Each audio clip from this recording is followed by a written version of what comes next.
Versailles adalah istana megah yang menjadi saksi dari segala kemewahan dan tragedi. Di balik kemilaunya, ada sebuah cerita gelap, di mana ada dendam yang tersembunyi dari seorang ratu yang jadi pusat kontroversi. Dialah Marie Antoinette. Apakah benar ia merupakan simbol kemewahan, atau ada rahasia lain yang tidak pernah terungkap? Mari kita lihat sejarahnya lebih mendalam. Menjadi ratu yang dibenci.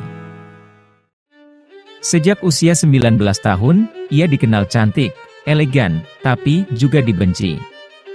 Rakyat menyebutnya Madame Defisit, ratu pemboros yang dianggap tak peduli pada kemiskinan mereka. Ia memang gemar pesta, perhiasan, dan gaun indah.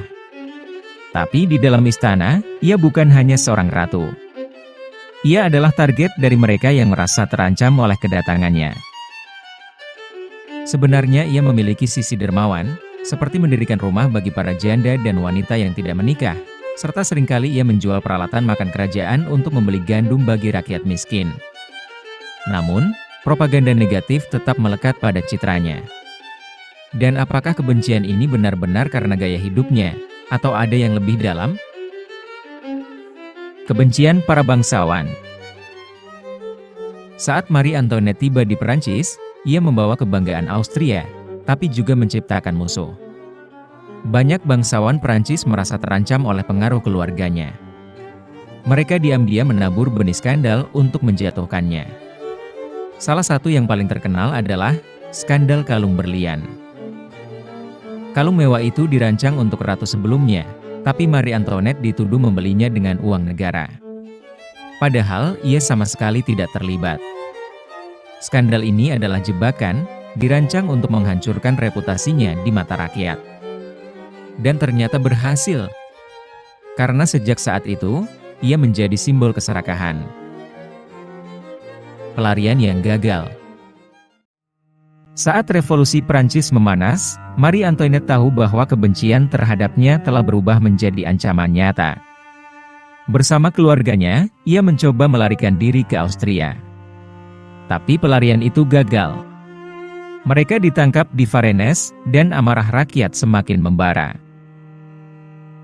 Dari seorang ratu megah di Versailles, ia berubah menjadi tahanan negara. Namun, meski dalam kondisi terpuruk, ada sesuatu yang aneh. Ia tetap tenang, bahkan berani menghadapi para pengadilnya. Apakah ini pertanda ia menyimpan sesuatu?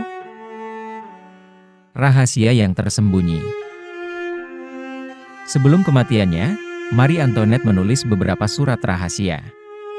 Salah satunya ditemukan memiliki simbol aneh dan kalimat yang tak selesai. Surat ini ditujukan kepada seseorang yang hingga kini masih menjadi teka-teki. Apakah itu sekadar pesan terakhir, atau petunjuk tentang rencana balas dendam yang lebih besar? Beberapa sejarawan percaya bahwa ia menyusun strategi untuk menghancurkan para pengkhianatnya, bahkan setelah kematiannya. Tapi sayangnya, eksekusi guillotine pada 16 Oktober 1793 mengakhiri semua itu. Pertanyaannya, apakah semua itu lantas benar-benar berakhir? Warisan Marie Antoinette. Hari ini, Marie Antoinette dikenang sebagai simbol tragedi kerajaan. Tapi dendam yang tersembunyi di balik hidupnya tetap menjadi misteri. Apakah ia hanya korban revolusi, atau sebenarnya pemain dalam permainan kekuasaan yang lebih besar? Satu hal yang pasti, cerita Marie Antoinette lebih dari sekadar pesta mewah. Ini adalah cerita tentang kekuasaan, pengkhianatan, dan mungkin dendam yang tak pernah terungkap. Apa pendapatmu tentang semua ini? Tuliskan di kolom komentar. Jangan lupa like, share, dan subscribe channel Roar Warrior untuk cerita sejarah menarik lainnya. Sampai jumpa di video berikutnya. Bye-bye.